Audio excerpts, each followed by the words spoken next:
এই মুহূর্তে ইজতেমা ময়দানে আছেন সহকর্মী আলামিন তুষার, সরাসরি যাচ্ছি তার কাছে। এই মুহূর্তে কিন্তু মুসল্লিরা যারা রয়েছেন তারা কিন্তু সবাই আসলে জোহরের নামাজের যে প্রস্তুতি সেটি কিন্তু সেরে নিচ্ছেন। এখন কিন্তু তেমনভাবে আসলে কোনো আমল বা কিছু কিন্তু হচ্ছে না, যে 10টার সময় যে আমল শেষ হয়েছে তারপরে কিন্তু দুপুরের খাবার এবং যে দুপুরের জন্য যেই নামাজ অর্থাৎ জোহরের নামাজের যে জয় আছে সেই প্রস্তুতি কিন্তু আসলে তারা সেরে নিচ্ছেন। অজু গোসল সেরে তারা আসলে পরবর্তী আমলের জন্য প্রস্তুত হচ্ছে বলাই যায়।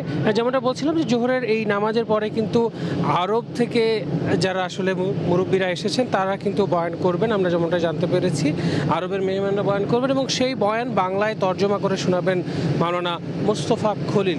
এবং তারপর সেই বয়ান শেষ হওয়ার পরেই কিন্তু আসরের নামাজ আদায় করবেন মুসল্লিরা এবং তারপরে কিন্তু হাফিজ মঞ্জুর সাহেব তিনি কিন্তু যেই বয়ান করবেন সেই বয়ান আবার বাংলায় তর্জমা করবেন মাওলানা রুহুল আমিন। এর বাইরেও আসলে পুরো ইজতেমা ময়দান জুড়ে আমরা যেমনটা দেখেছি যে আইন শৃঙ্খলা রক্ষা বাহিনীর সদস্যরা যারা রয়েছেন তারা কিন্তু বেশ তৎপর ভূমিকা পালন করছেন। কোনো ধরনের যেন সমস্যা মুসল্লিদের না হয় সেই জিনিসগুলো কিন্তু তারা আসলে লক্ষ্য রাখছেন।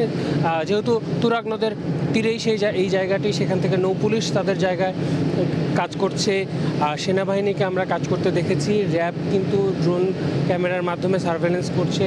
এছাড়াও দূরবীক্ষণ যন্ত্র বা প্রতিটি জায়গায় আমরা দেখেছি যে আলাদা আলাদা জায়গায় নিরাপত্তার জন্য টাওয়ার তৈরি করা রয়েছে। সেই টাওয়ারগুলোতে সিসিটিভি ক্যামেরা যেমন বসানো হচ্ছে, এছাড়াও ভেতরে ভেতরে সিসিটিভি ক্যামেরাও আমরা দেখেছি। মুসল্লিদের সঙ্গে আমরা যখন কথা বলছিলাম তারা আমাদেরকে যেমনটা বলছিলেন যে তাদের আসলে মূল চাওয়া যে মহান আল্লাহ তাআলার এই যে একত্ব বড়ত্ব সেটা আসলে পৃথিবীর প্রতিটা কোনায় কোনায় পৌঁছে দেয়। ইসলামের যে শান্তির বার্তা সেটি পৃথিবীর সকল মানুষের কাছে পৌঁছে দেওয়াটাই আসলে তাদের মূল চাওয়া। সেই জায়গা থেকেই কিন্তু তারা আসলে কাজ করছেন এবং সেই জায়গার আমল করছেন। এবং এখান থেকে আমরা এখনও পর্যন্ত যেমনটা জানতে পেরেছি যে যারা আসলে মুসল্লিরা রয়েছেন তারা এখান থেকে অনেকেই বিভিন্ন সময় চিল্লা শেষ করে করে এখানে এসেছেন, আবার অনেকেই কিন্তু এখান থেকে শেষ করে 3 মাসের, কেউ 40 দিনের চিল্লায় যাবেন এমনটাই আমরা এখনও পর্যন্ত জানতে পেরেছি। এমনকি 1 বছরের চিল্লায়ও কিন্তু অনেকে যাবেন, এমনটাই আমরা অনেক মুসল্লিদের কাছ থেকে শুনতে পেয়েছি। তো এই ছিল তুরাগ নদের তীর থেকে আমার কাছে সবশেষ তথ্য।